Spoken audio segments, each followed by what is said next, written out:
Hello and welcome to the Oddschecker betting show sponsored by 888 Sport.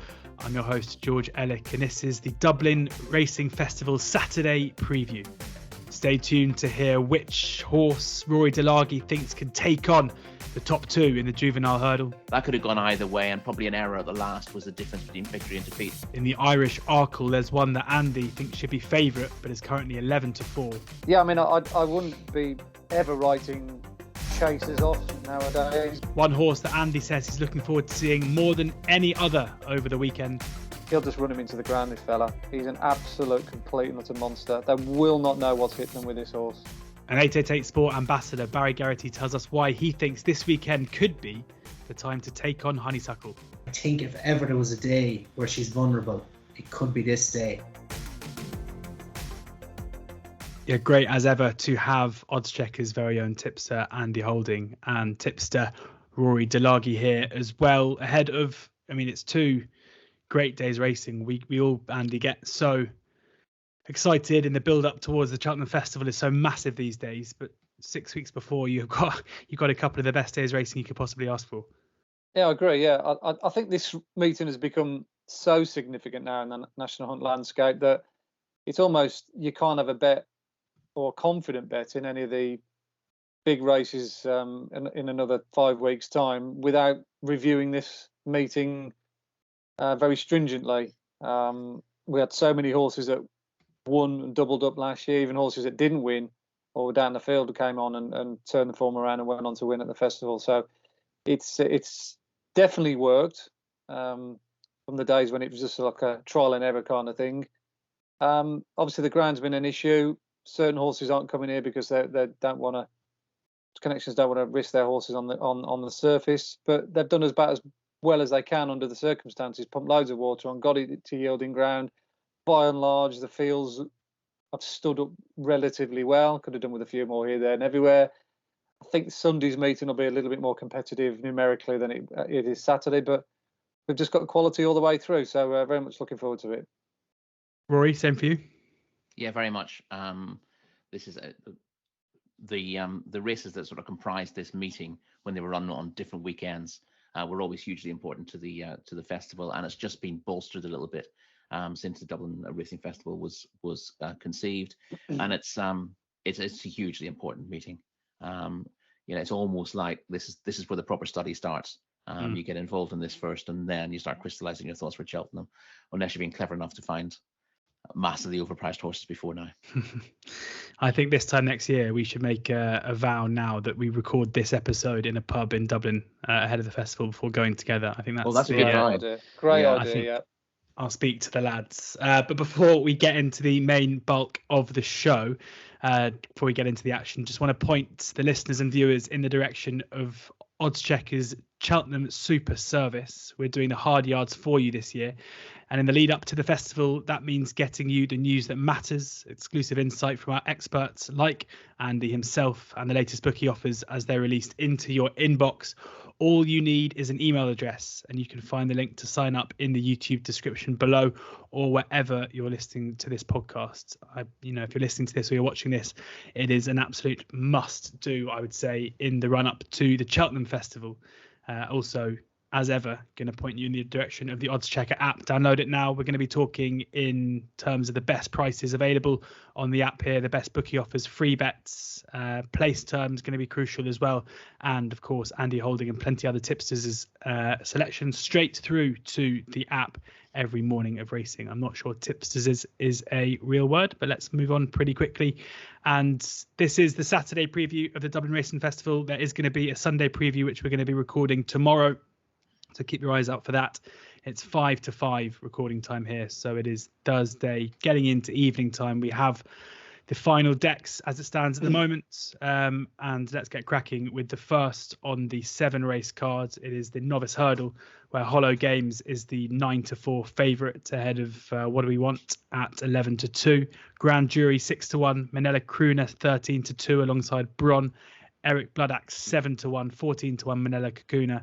And 40-1 Freedom to Dream. Over to resident novice hurdle expert Andy Holding. Yeah, that said, you've teamed it up quite nicely there. This is quite a tricky one. I think the Lawlers of Naas is probably the best guide coming into this contest. Obviously, being a Grade 1 over the trip or similar to the trip, won by Ginto, and of course we've got several in this race reopposing, most notably Grand Jury, Hollow Games, and What Do You Want? What Do You Want was probably one of the best backed horses in that race, if not the best. But he rather fluffed his lines. It was a big ask, I suppose, winning a maiden hurdle in the manner he did and in a fast time to perhaps go into Grade 1 company. But Willie Mullins thought he was good enough to do so. And a lot of people jumped onto the bandwagon. But unfortunately, he got squeezed out coming out the back straight and lost a lot of ground. And by the time he made the ground back up again, I think he was probably about half a length down, jumping the last. That effort to get there and ultimately cost him. And he ended up fading quite tamely into fifth. But I think he's probably better than that. I'm not sure who's going to ride him because at the moment we've got Paul Townend on Bron. We've got Danny Mullins, who's ridden him before when he won the maiden hurdle on Minella at Kakuna. I presume it'll be Darragh O'Keefe, which, if it is, he probably needs to regather his thoughts from how he rode him last time out. But it's significant to me that Willie Mullins and Connections are having another go here with What Do You Want? You know, they could have easily copped out and took the easy man's route and looked for a smaller race, or maybe waiting for a handicap at the Cheltenham Festival or something of that nature. But they're pitching him back into Grade 1 company again and having another go. So it wouldn't surprise me if he bounced back. Of those two I mentioned earlier on, Hello Games, I think he's probably the most likely to come out on top over the extra trip. He looked as though, for all the world in the Lawlers of Naas, that another 2 furlongs would suit him better, arguably, than Grand Jury. He's been well back for the Albert Bartlett. I presume that's going to be his target rather than go along with Stab and Companion Ginto in the Ballymore at the Cheltenham Festival. I think he's probably the right favourite on balance. You took in the likes of Bron, as I mentioned, and the other two Mullins horse, and Minella Crooner. It's a cracking little race. Hopefully, all Dead 8 runners stand their ground, because that'd be a great betting race to start off the meeting. Like I say, if forced at this very moment in time, I'm prepared to give What Do You Want one more go, because I think he's a good deal better than what he showed at Naas last time out. What Do You Want? 11-2, second favourite at the moment, as Andy says, 8 runners as it stands. But if one does come out even after you've had your bet, it will be cut to 1/4 2. So be wary of that. Rory? Yeah, listen, Andy summed it up really well. This is not an easy race to get involved in, but you do have that strong form line from the Lawlers of Naas, and the first three, not the three who chased the winner Ginto home meeting again, and it's going to be very informative to see how they come out. I'm inclined to give a chance to Proven Stayer here. Hollow Games will clearly benefit from stepping up to 2 mile 6 again, because he's a winner over that trip already. But a horse who will definitely stay all day is Eric Bloodaxe. Now he's marginally behind the principals from the Lawlers of Naas on collateral form. But he did improve to win, stepped up to 2 mile 7 at Limerick over Christmas. And Joseph O'Brien's in better form now than he was then. The yard had been quiet for a while. He did have a couple of winners over Christmas, but the runners in the last fortnight have been running very well indeed. I think there's none of the top yards are getting winners at the same kind of rate as Joseph is. It's very interesting. Eric Bloodaxe wears a tongue tie for the first time here as well, because he finished pretty strongly at Limerick. There didn't seem to be any issue with that. My concern with him is that he probably wants a really well-run race at 3 miles to show his best, and he's an obvious Albert Bartlett horse in this race. And I remember getting involved in a similar horse last year in this race, Vanillier, who was well beaten and then went on and won the Albert Bartlett afterwards. And maybe that's what I'm falling for again with Eric Bloodaxe. But I wouldn't really fancy him at 2.5. And I just hope that over 2 mile 6 they get a strong pace to run up. There should be plenty of pace in the race, I would have thought. Braun made the running last time out and is liable to go forward again. Minella Kakuna has gone forward before, and Willie these days tends not to mess around tactically with his runners in good races. If he's got a horse he thinks is capable of making the running at a good pace, he won't set a slow pace. He'll send them off at a strong gallop. So we should have a strongly run race here. Eric Bloodaxe might just lack the gears of 1 or 2, but I think he's a solid each way selection in here for a yard that's in very good form at the moment. Eric Bloodaxe 7-1, best price at the moment. The one for Rory. What do you want? The one at 11-2, 8 runners, a couple of nice each way prices there for the first. On then to the 135, a fascinating race, both in itself and also ahead of the Triumph at Cheltenham in a few weeks' time. Fedor and Vauban are the 13-8 joint favourites, with the car Allen 7-1. The tide turns 10-1. Ben Siegel 16-1, 40-1 bar. Now, I mentioned the Triumph here because, Rory, we've got Pied Piper at the top end of the Triumph market after that win at Cheltenham on Saturday. A couple of interesting sound bites with Gordon Elliott after the race, saying that he still has Fedor as the better horse at home. You've got Patrick Mullins talking about Vauban, then being convinced that he's better than Pied Piper. Pied Piper tops the market. It's all kind of hard to make sense of. How do you see, who do you think comes out on top here? And is it easy enough just to say it's a match between the two? No, it should be on paper, but I'm not sure it's quite as simple as that. The races that we've seen Fedor in so far haven't been enormously conclusive in terms of exactly how good he is. He's been a warm favourite for them all. He's done it nicely. You wouldn't really crab him for what he's done. The only issue you would have about the races he's been in, Grade 3 at Ferryhouse, Grade 2 at Christmas last year, were strong races last season, but they just looked weaker to me. Considerably weaker to me this time around, and it's difficult to know exactly how high you would put Fedor, but at the same time it's difficult to say that you must oppose him, because it's not his fault if his opposition hasn't come up to scratch. But he hasn't yet proven it conclusively against something we know to be high class, and he's going to have to do that now against Vauban. Vauban ran really well when second to Pied Piper last time out. That could have gone either way, and probably an error at the last was the difference between victory and defeat for Vauban. But the pair of them really sprinted to the line from the last hurdle. It was impressive how they did that, and that's probably, even though that was just a maiden hurdle, probably as strong as any of the graded races we've seen over hurdles in Ireland this season for the juveniles. And Vauban looks a big test for the favourite here. A bit of a concern that tongue tie goes on for the first time here. Also, slight concern that he wouldn't have the typical Willie Mullins profile. You know, he was racing in the summer for his previous yard, and he wouldn't have the break that Willie normally gives them before building them up again, aiming towards the festival. And also, Willie's got a slightly mixed record with his juveniles over the years as well. So there's a little bit of a question about how well he comes out of that race at Punchestown, but it looks very good form now, given what Pied Piper did at Cheltenham. I've got slight concerns about that form. I think the English horses on offer in that finesse at Cheltenham were just a poor bunch, to be honest. But Pied Piper won with his head in his chest and clearly could be anything. I was inclined here, difficult to choose between the front two in the market, and they're both short prices. I was inclined to look for an each way bet against them. And the horse that I like, and I think we discussed this horse on the Christmas podcast as well, who wasn't actually declared for that Knight Frank hurdle at Leopardstown, is Ben Siegel. Now, he's got lots to find on form, but visually he was really impressive on his debut at Punchestown. Showed a really good jumping technique, great enthusiasm for what he was doing, and a willing attitude in going to win that. Now, it's very easy to drive holes in the form. It was just a big field maiden hurdle at Punchestown, but he impressed me with the way he went about it, and he's a proven winner in the flat. Now, he didn't have the class of one or two of these on the level. He was a winner of 55 and 59, but when he was given a chance to win races, he did.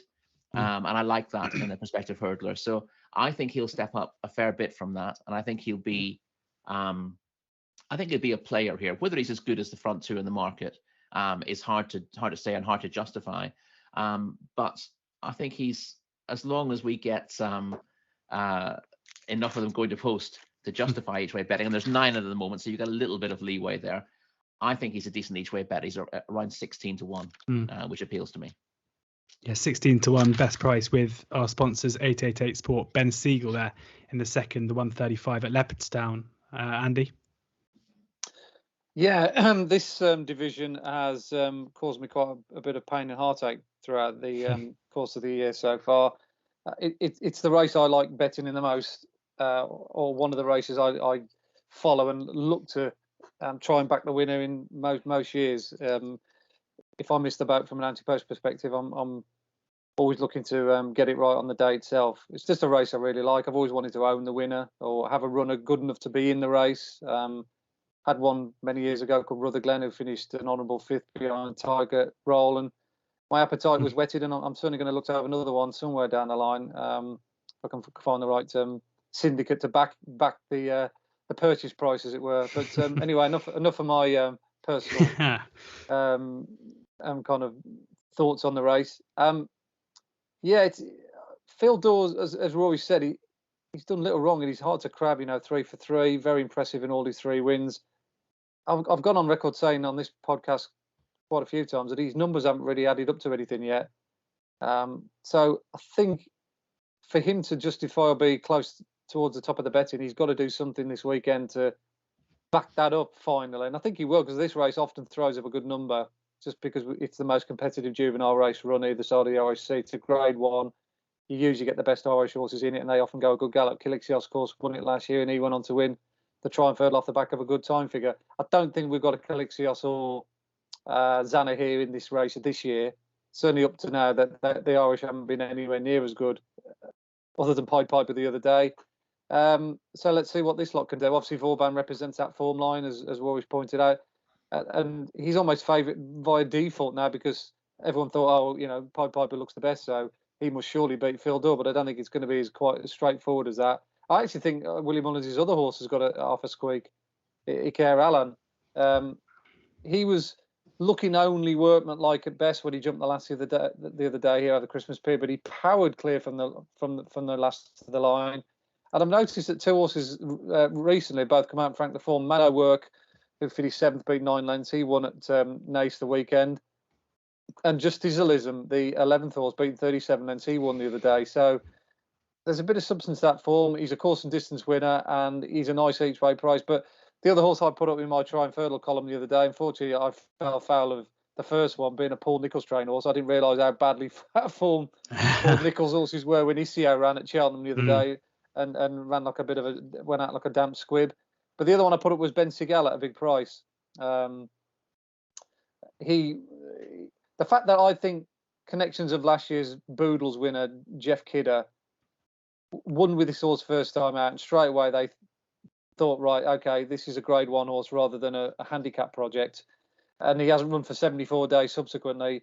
Tells you all you need to know, really. They're obviously quite keen on getting a horse who they believe is good enough to be a Triumph Hurdle horse, to at least justify their belief and the fact that he might well be a bit of Triumph Hurdle material.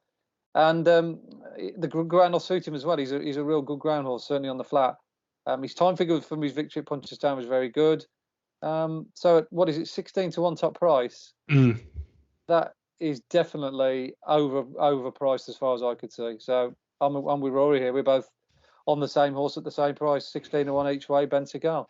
Love that. 16 to 1 double against the top 2 in the field. They're 9 run at the moment. Let's pray that at least 8 go to post at 1:35 on Saturday. Andy, will stick with you for the Irish Arkle. But before we do, I was lucky enough to have a chat with the great man, 888 Sport Ambassador Barry Geraghty. We look back at last weekend's racing. We have a chat about the race we've just discussed there and ahead to the Triumph, and looking ahead to this weekend's racing, both at Leopardstown and a couple of his fancies at Sandown too.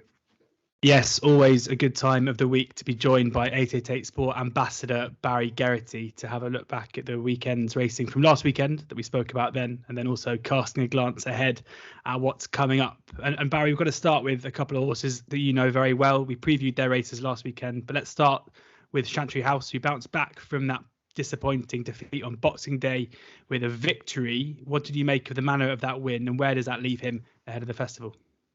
Yeah, I suppose it was workmanlike. It would be hard to, I suppose, get excited on the back of that. If you look at the form, you could make a case. Obviously, Santini was second. He was second in a Gold Cup a couple of years ago.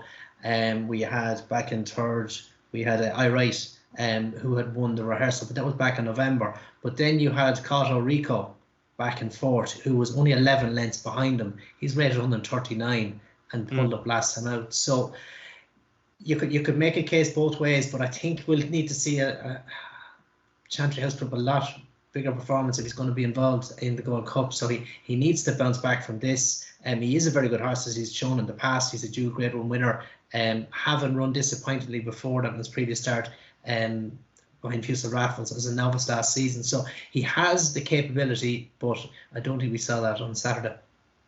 No, and another incredible race at Cheltenham on Saturday was the Cleve Hurdle. And you've said a couple of times when we've chatted over the last couple of months, do not rule out Paisley Park. Don't rule out Paisley Park. Paisley Park could return to form. And wow, what an incredible performance from the Cheltenham favourite ahead of the stayers, beating Champ, coming from absolutely miles back to put in that incredible performance we've seen so many times from him. Where does that leave him in your mind for the stayers, and where, how big a dent in Champ's hopes for March is that too?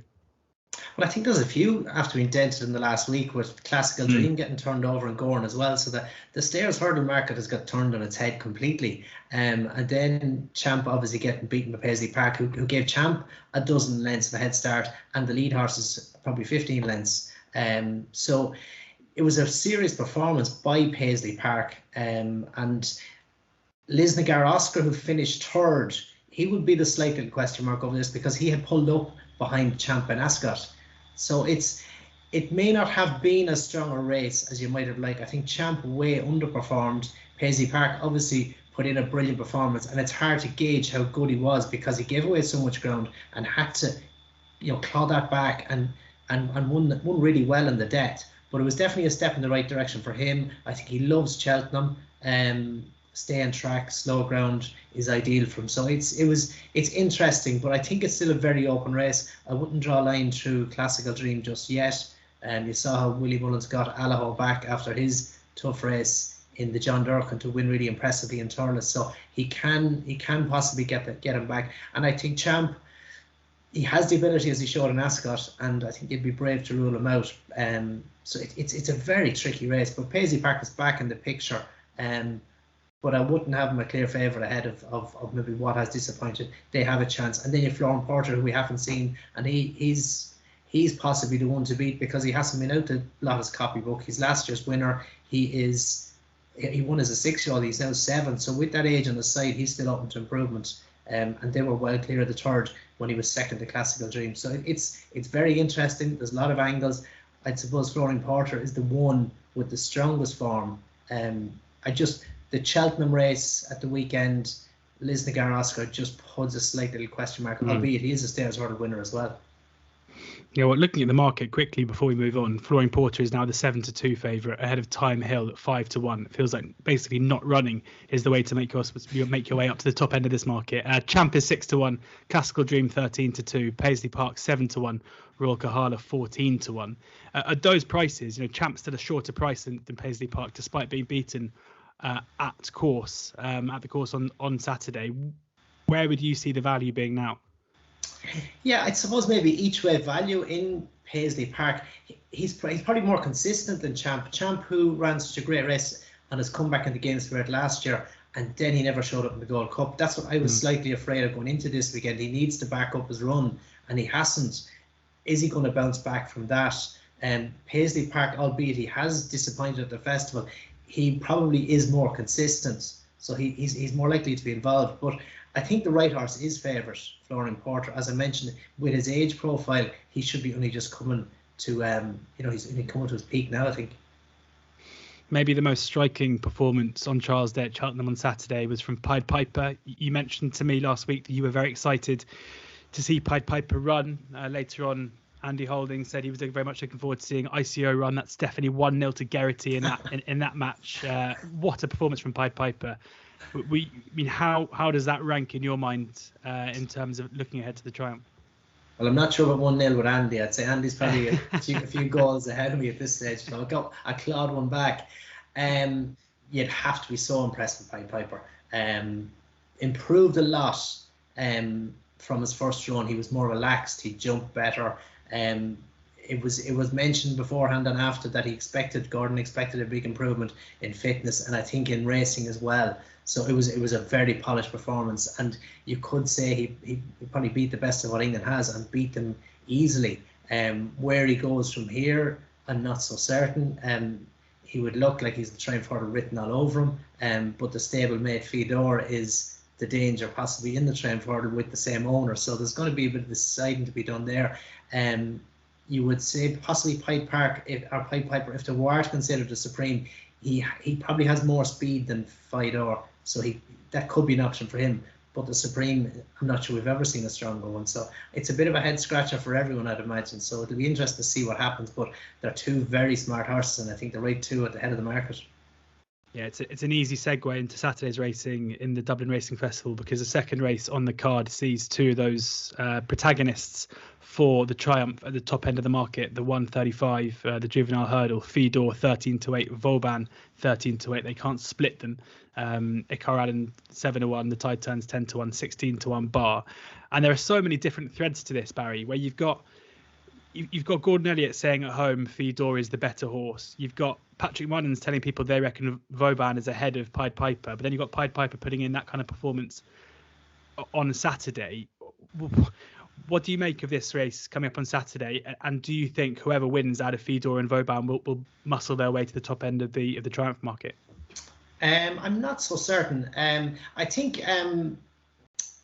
Vauban being second to Pied Piper, I'd say there was a massive improvement in Pied Piper from that Punchestown race. So I don't think you can take that form literally. I think what he did in Cheltenham was probably £10 better than Punchestown. So is that improvement there in Vauban? I'm not sure. We'll find out on Saturday. But he's had one run over hurdles, and he's taken on a horse who's won all three starts and been very impressive.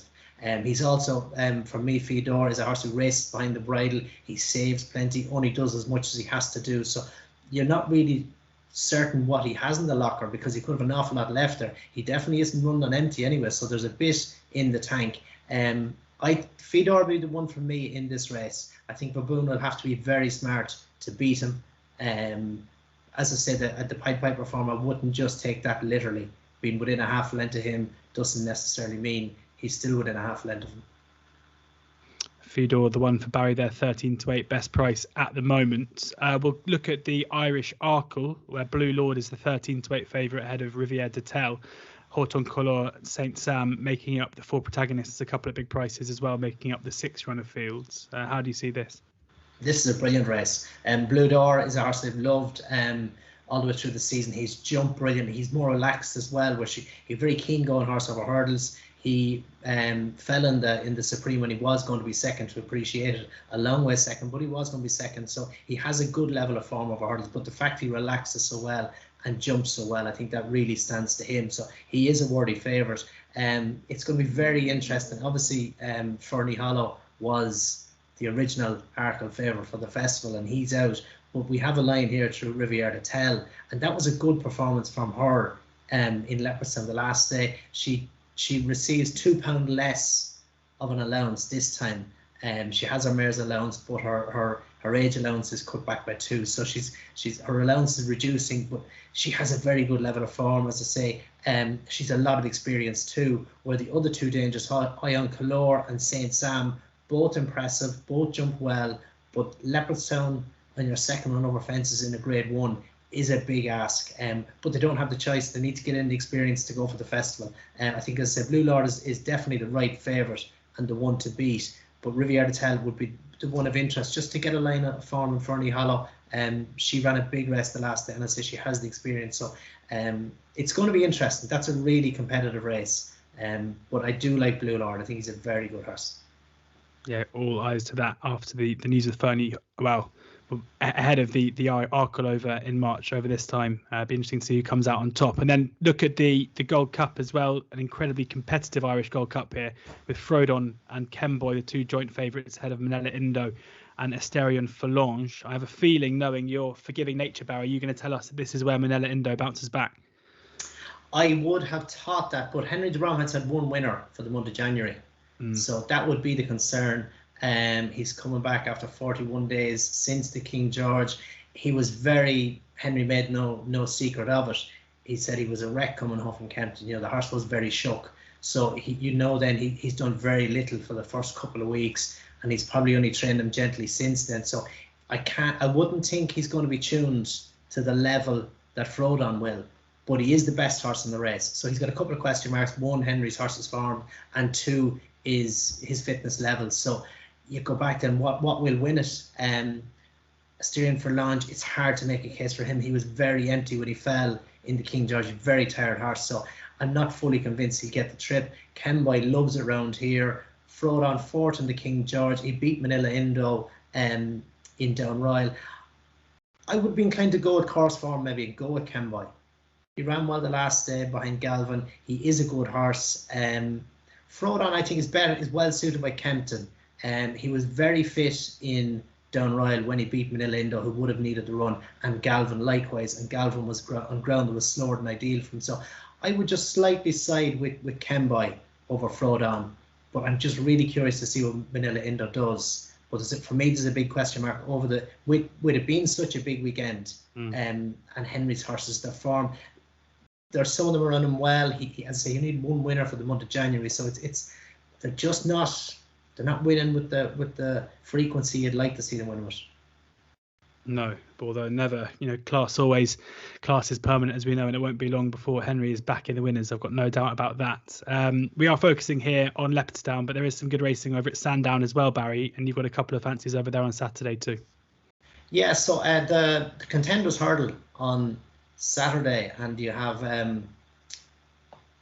obviously Goshen, Guard Your Dreams, and Song for Someone at the top. Goshen, who ran I suppose you could say a reasonable race in Linkfield last time. He hung desperate badly, and Jamie did brilliantly on him. He's back going his preferred direction. He's going right-handed, but he's back in trip, and he's 2 mile on what they're calling good to soft ground. So it's not ideal for him. Guard Your Dream and Song for Someone, who were first and second in the international hurdle, and I felt Hunter's Call should have bet them that day. He travelled by far the best. He looked the winner, and he got outstayed. So he's back to 2 mile again here against those two.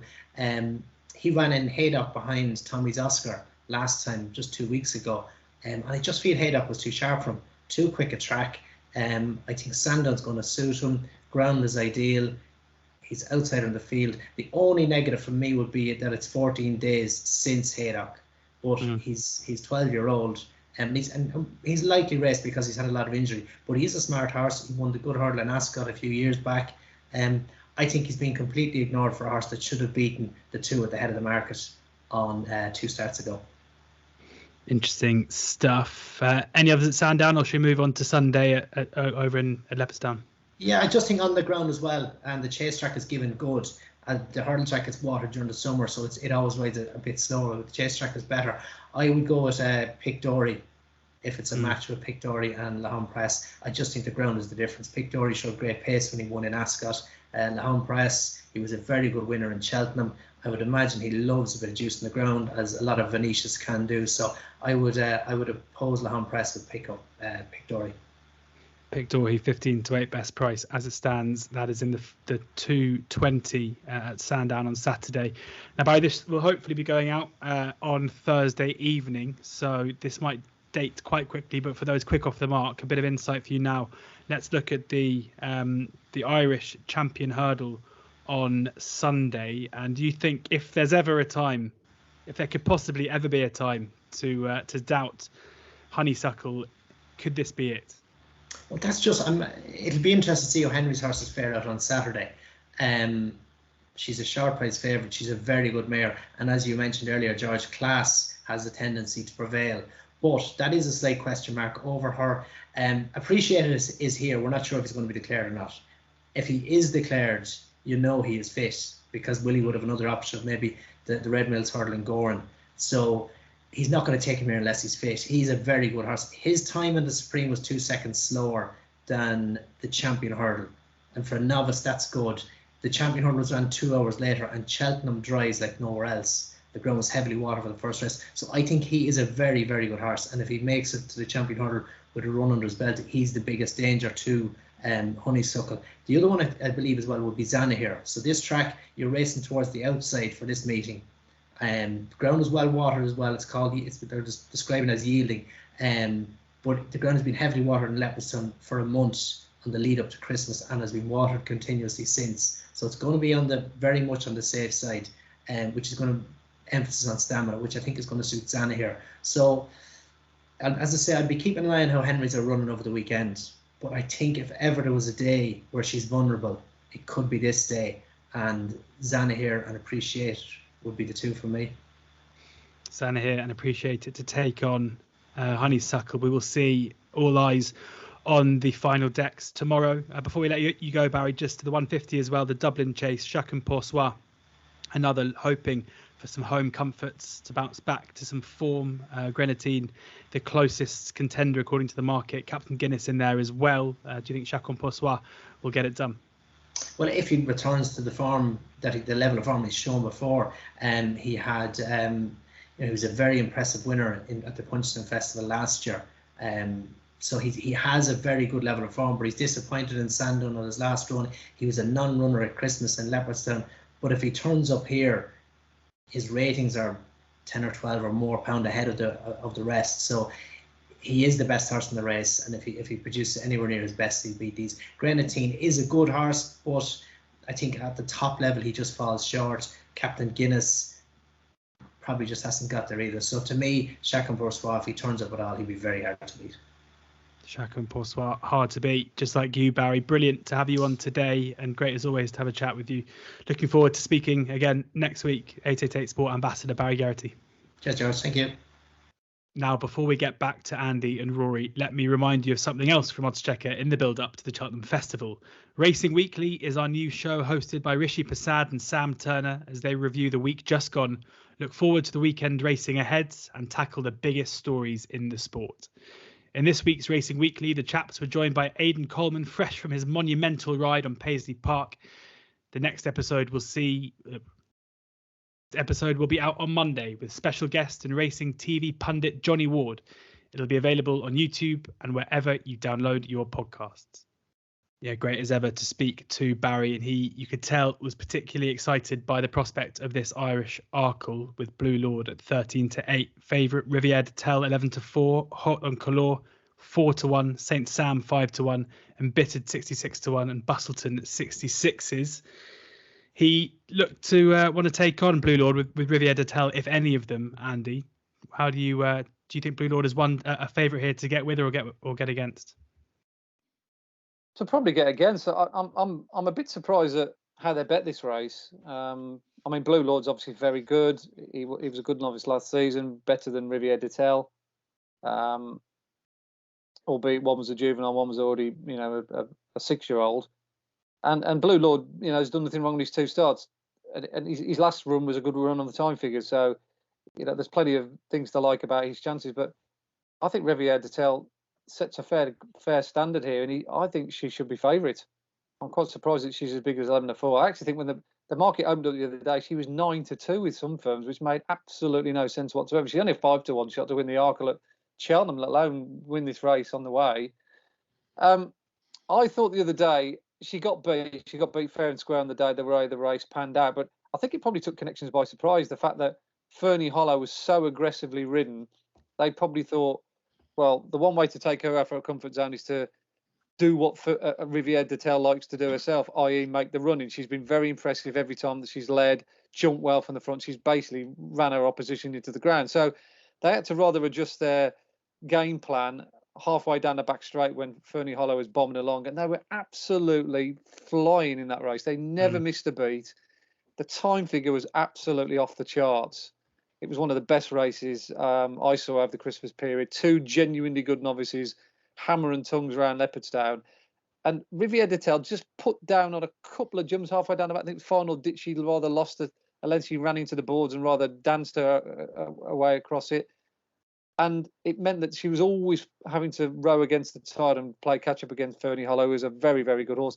Unfortunately, now Fernie Hollow's out for the season, but it also means now coming into this race, if they wanted to, they could easily go back and make the running with Riviere de Tel. Now, obviously, Willie Mullins will have something to say about that. He's got Eau de Couleur and Saint Sam made the running last time to mix and match his tactics here and upset the Gordon Elliott mare. But I do think she's very, very talented. She's got the 3 fastest times that we've got on the book already, including that Grade 1 run that last time out.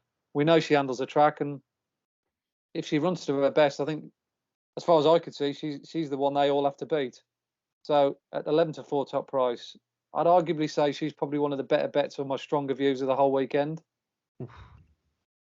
Well, you certainly are in the Riviere de Tel fan club, as is Barry. Rory, can we give you a member's card as well, or are you looking somewhere else?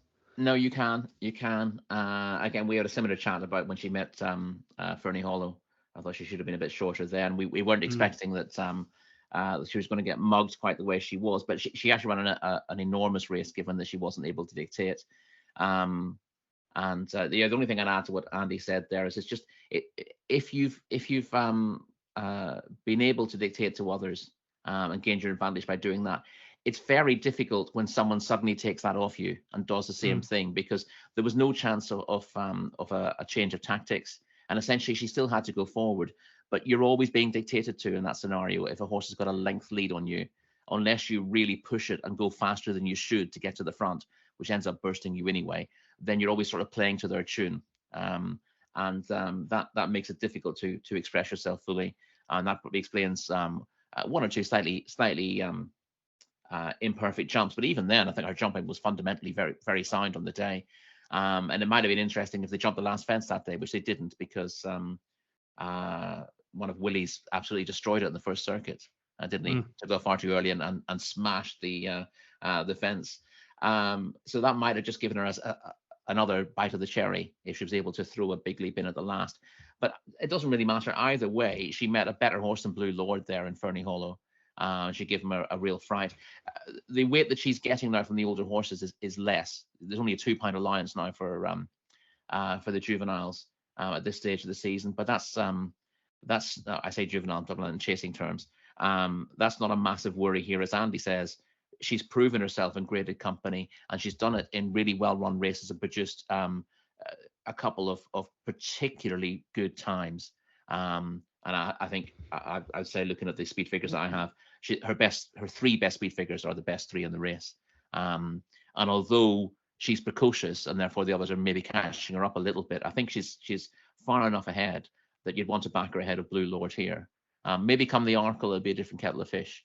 But I think at this stage, as long as she can get that lead, and the only concern in this race would be that Willie has enough horses in here that he can go after with sort of a pincer action, and basically he can sacrifice one of his runners and send it after her, or to try to lead from her at the start.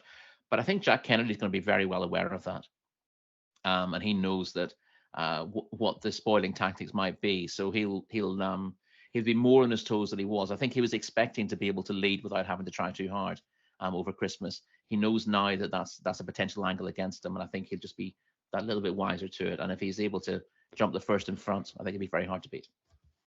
Riviere Tell getting the nod from both. We're going to have to find a way to split you two up. Hopefully a 24-runner handicap hurdle coming up next will be the way to do that.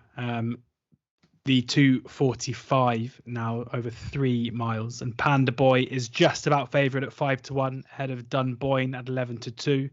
Good Time Johnny 7-1, Priory Park 8-1, A Great View 12-1, Futurum Region 12-1. Right Pace Right Time is currently 14-1, but A Sea of Blue and a bit of 7-1 around, being very well backed. Unexpected Death 14-1, 16-1 The Jam Man, and Enjoy Dallin 18-1. Bar, Andy, come to you first here. Yeah, this is almost like a rerun of the Pertemps qualifier, isn't it? With a lot of these horses already qualified, there hasn't probably got to be as much skullduggery going on as there was 30 odd days ago. I think Tracy's Enniscorthy won this race a few years back and duplicated his win from the Pertemps final. So it is possible that Panda Boy could follow up from 39 days ago. He was really impressive that day, Panda Boy. He stepped up markedly from his first run at Navan when he was a little bit below par. And we know that Martin Brazel's horses are in great form, courtesy of Longo's Poet winning the Diestes the other day. He's quite a nice horse, well, Panda Boy. Loads of scope, loads of size about him. Whether he'll go down the Pertemps route, I've no idea. But he's a major player. The big eye catcher that day was Dunboyne.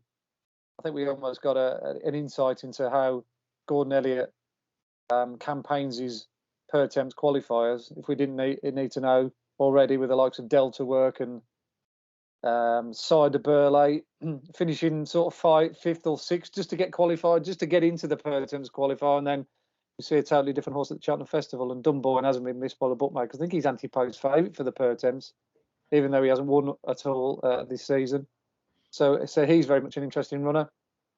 And the other one that I throw into the mix is Good Time Johnny, who showed an amazing turn of foot to win here over the same Christmas period. He didn't look like he was going to run down Miles Harper, but the turn of foot he showed on over 2.5 miles is incredible. If he stays the trip, he's obviously going to be very, very dangerous. So I think the bookmakers have probably got this about the way I'd see it. I didn't see too many floaters at a bigger price. Maybe Unexpected Depth, who might improve for the cheap pieces. He was 9th in that qualifier behind Panda Boy, but I'd concentrate on those horses that took part in that race here. On the same card that Flooring Porter and Classical Dream, of course, won the Grade 1. And yet again, the Per Temps qualifier was a quicker race overall, a quicker race on the final circuit. So it's exceptionally good form. It always is, year in, year out. So I'll stick with Panda Boy and Dunboy, and I think the winner will probably come from one of those two.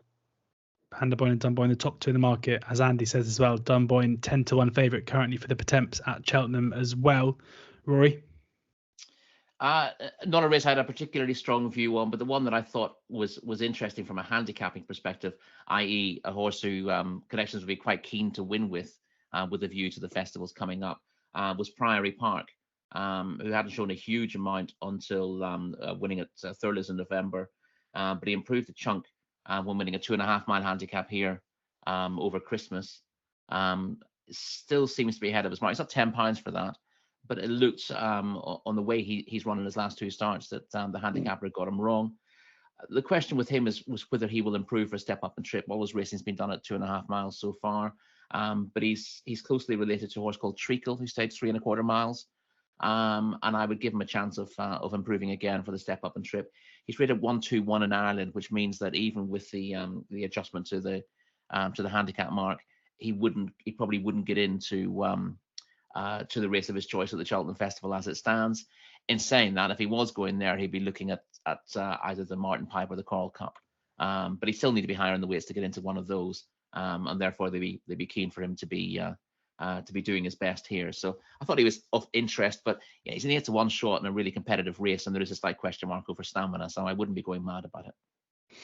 It's a Priory Park one to maybe keep an eye out for, 15-2 rather than 8-1, best price at the moment. Also another one that's a lot of blue on the oddschecker grids about Priory Park. Rory, will give you first run then in the Irish Gold Cup, the 3:15 at Leopardstown on Saturday, where Frodon and Kenboy are the 11-4 joint favourites. We heard Barry speaking about whether or not Manila Indo, this will be the time that he bounces back to form, 7-2 at the moment. Asterion Forlange 5-1, Delta Work and Janadil both 14s, Conflated 33s, and Claire's Emery 66-1.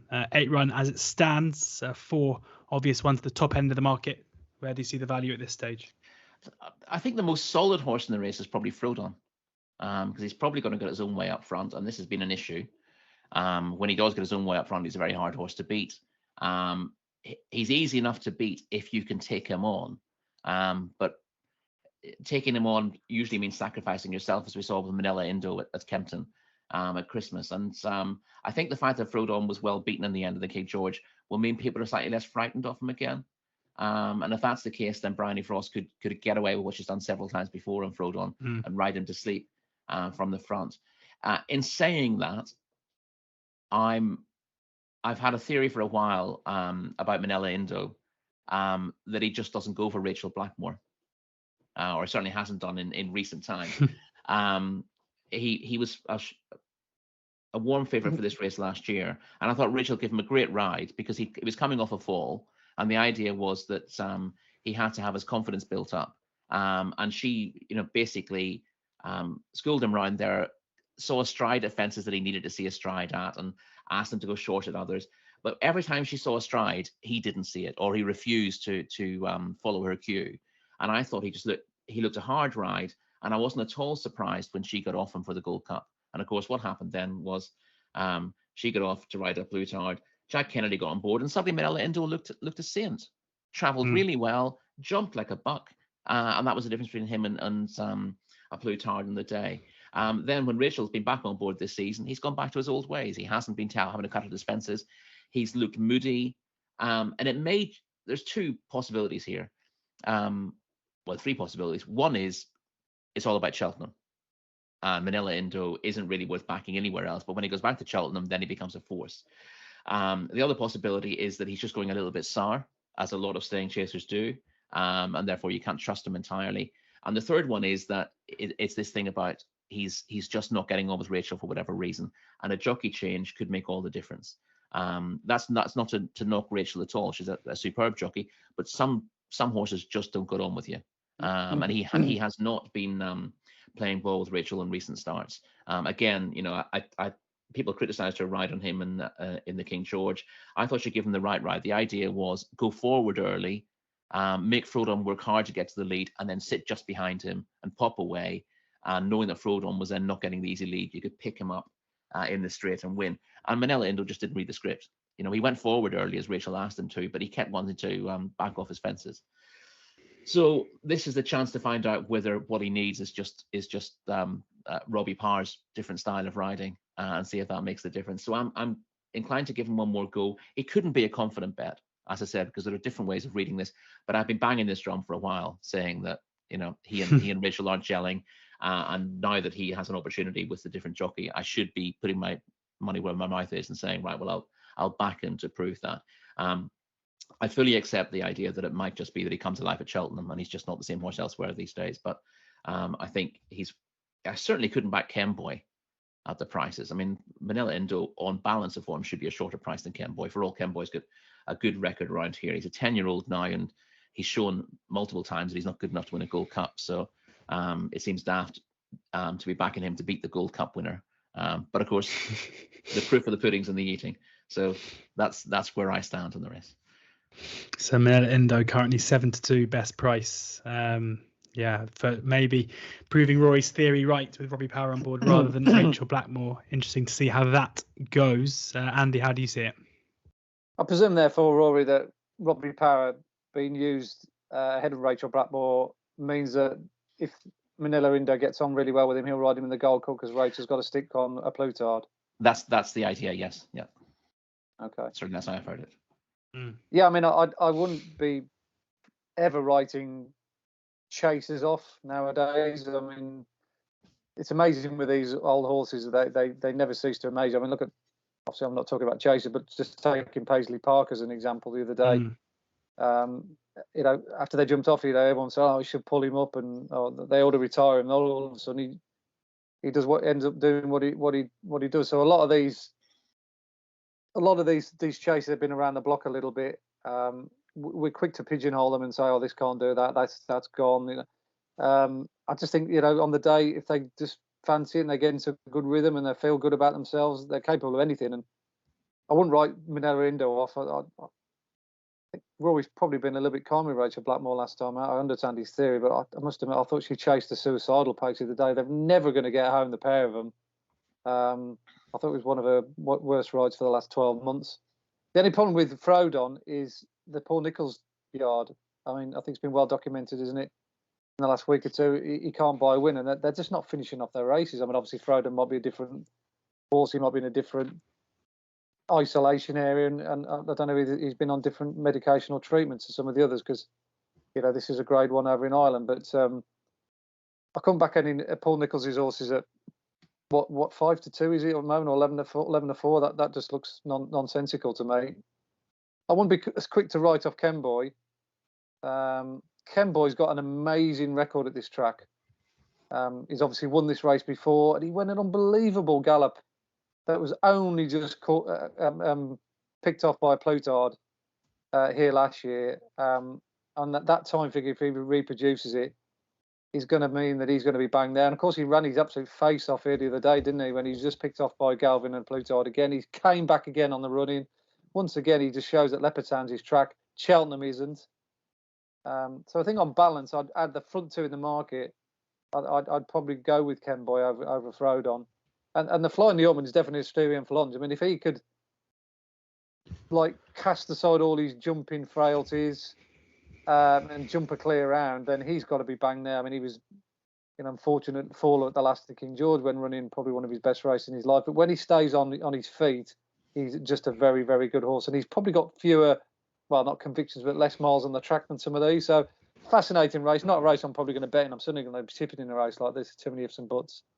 I'd probably be Kenboy over Asterion for Longe in that order. Kenboy 11-4, Asterion for Launch 5-1. There we go. I said there was too much agreeing between the four of you. You've given positive mentions for the top four in the market. So that's I'll leave it to the listener and the viewer to decide who's made the best case. Into the 350 now, the Handicapped Chase, just over 2 miles. Mount Leinster is the 2-1 favourite ahead of Exit Pole at 4-1. Bacchio at 11-2. Away with the Sea 15-1. Revel in Pleasure 8-1 with Grange Walk 11-1. Capuchin 25-1 Showtime and 40-1 Stansfield. Andy.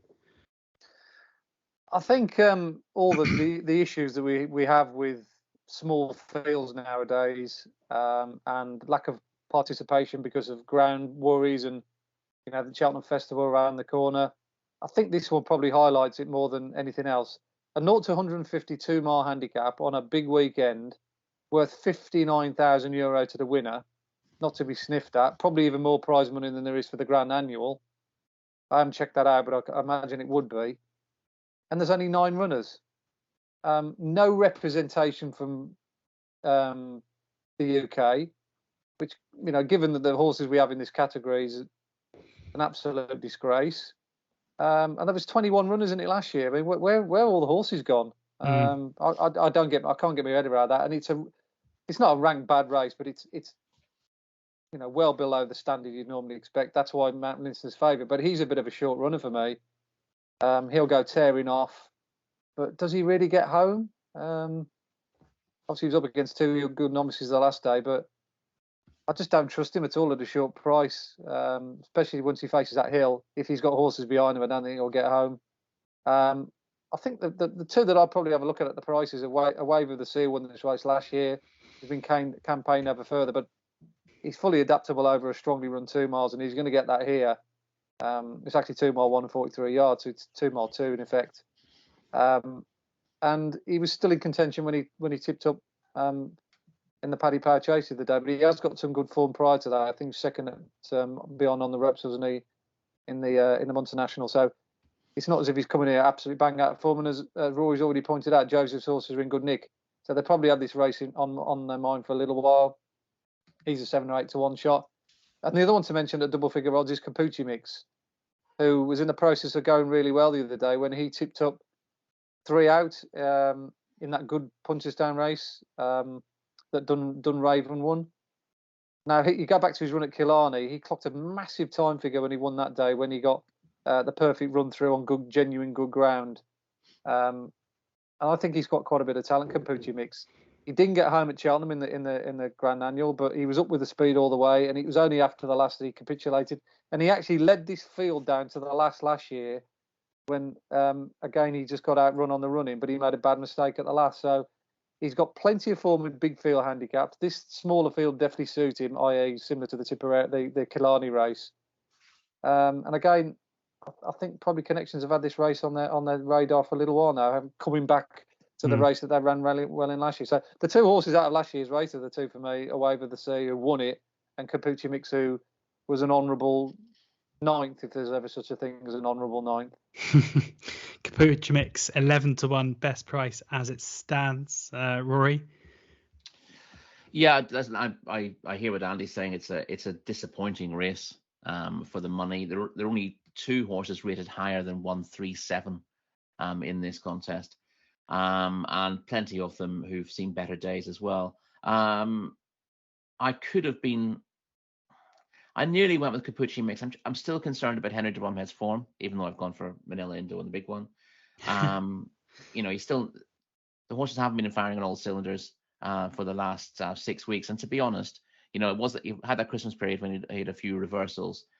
The strike rate hasn't really gone up since then either. And the way Henry's talking in interviews suggests that he's been quite, sounding positive. But he's not denying that there's been a little bit of an issue in the yard. And that's a little bit off-putting back in any of his at a short price. And I think Capuchin Mix has benefited from having a tongue tie this year, but his jumping is still a concern. When he fell at Ferryhouse last time out, it wasn't the first mistake that he'd made. He's off the same mark here, having gone up 7 for winning at Killarney. Listen, if he's back to that form, he'd go very well. But I think these fences might just catch him out again as they did last year. And yeah, well, I ended up coming back to Away with the Sea. He's actually won at this meeting for the last 2 years. He won the Spring Juvenile 2 years ago, and then won this race last year. He's got your sort of archetypal Grand Annual profile, doesn't he?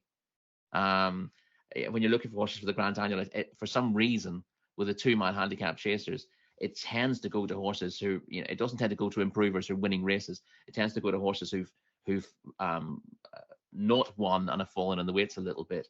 I suppose the one thing you could say about him is he hasn't really dropped much in the weights. He's rated 142 now, so he's higher than he was last year. But this is such a modest contest compared to last year's that it shouldn't make that much of a difference to him. And Shane Fitzgerald takes off 5 as well, which is a plus. So I think for all he stays a fair bit further, there are a lot of short runners in this race, as Andy said about Mount Leinster, who's got tons of ability and can rattle along at a fair old pace, but doesn't always get home and hasn't entirely convinced as a chaser either. So it'll set it up for a stayer, I think, and Away with the Sea very much fits that bill. 2 mile 5 is no problem to him. He just about gets 3 miles, but he's still got enough pace that he'll be able to travel back at this trip, and he'll be seeing it out better than most. Away with the Sea, 15-2 there for Rory, also getting a positive mention from Andy, winner of the race last year. On to the bumper, the last race we'll be covering on the Saturday. As I say, we are going to reconvene tomorrow after final decks and record a Sunday preview as well, so do keep your eyes and ears out for that. But in the bumper, we've got Facile Vega is the 5-6 favourite ahead of it's What Unites Us at 9-2. The Big Doyen is 11-2. Santa Clegane 8-1. 20-1 bar. And Andy, I think I've got to come to you first here because we spoke a little bit before recording, and fair to say you're quite sweet on the one at the top end of the market. Yeah, I think if I had to nominate the horse I'm looking forward to seeing the most over the 2 days, a lot of people would not necessarily suggest I would go to a bumper to find that coming to fruition, but I'm a massive fan of this Facile Vega. In doing time figures in bumpers, you very rarely get anything that does anything out of the ordinary. American Mike, up until the Christmas period, had clocked a number that I thought, oh God, that'll never be beaten going into the festival. And then along pops Facile Vega, son of Walk in the Park. I think he's related to Crevega herself. So obviously he's got a lot of family tradition to uphold. But boy, oh boy, did he create a favourable impression when he won here 41 days ago. He went off at a reasonably good pace down the back, but he ratcheted up the gears coming out the back straight, and one by one the field dropped away, and he beat a good field as well, because I know that the horse of I think Gordon Elliott had a horse in it. I'm just trying to think what it is now. I'll have a look whilst you go. Yeah, I'll have a look. Yeah, I need to go back and have a look at that. But the form has already worked out incredibly well. The second horse, Joya Machine, beaten 6 lengths. Landrake, is that the Landrake? horse That was the one. Yeah, that was the one that was very well fancied. Joya Machine went to Navan the other day and absolutely bolted, but he would have won a lot further had he got a clear run. The Paul Nolan horse. There was 19 lengths back to the third. Emmett Mullins thinks quite a bit. He's the fourth. And Tenzing, the 7th horse, has run quite well subsequently. So the form as it stands is exceptionally good. And if you put the 2 races up like I did, there was 2 races that day of note. Sir Gerard was the one who won the maiden hurdle, and Facile Vega in the bumper. Obviously, you've got to take into account the hurdles missing, of which there was 6 from the sort of bit where I did them from, going away from the stand. There was a 50-length distance between Facile Vega and Sir Gerard as they hit the line. 50 lengths, not 15, 50. So it just shows you how quick and how fast and how relentless Facile Vega was. And interestingly, that all the talking dispatches coming into this race, Paddy Mullins was umming and ahhing connection, and Willie Mullins were umming and ahhing which one to run. They got Facile Vega, they got Redemption Day. He's the big, impressive winner over that Christmas period, lined up for this, and they're only running. Well, they're running Embassy Gardens, but he doesn't count. And they decided to go with Facile Vega with Paddy Mullins on board. So you needn't look any further. Currently 5-6. I think that's a gift. If anyone goes even money on Saturday, that's an even bigger gift. Even though he's up against one or two really nice horses, the Big Doyen, Sandor Clegane, very impressive. The Gordon Elliott horse with Jamie Common board, impressive. He'll just run him into the ground, this fella. He's an absolute, complete and utter monster. They will not know what's hit them with this horse. What do you make of the champion bumper market before I go to Rory? And you've got American Mike 3-1, Facile Vega 3-1, Mercury, the Willie Mullins horse last weekend, who put in an impressive debut. Do you think that 3-1 is still value? If he does what I think he'll do on Saturday, he'll be 7-4 come Saturday night. Interesting. How do you follow that, Rory? By agreeing, I think is the answer there. I can see why there's a bit of 5 to 6 around about him, because Sandra Clegane and the Big Doyen have both been touted as potential champion bumper horses. The Big Doyen's won both his races, but the debut was Roscommon, and the race he won last time at Punchestown was a pretty bad one.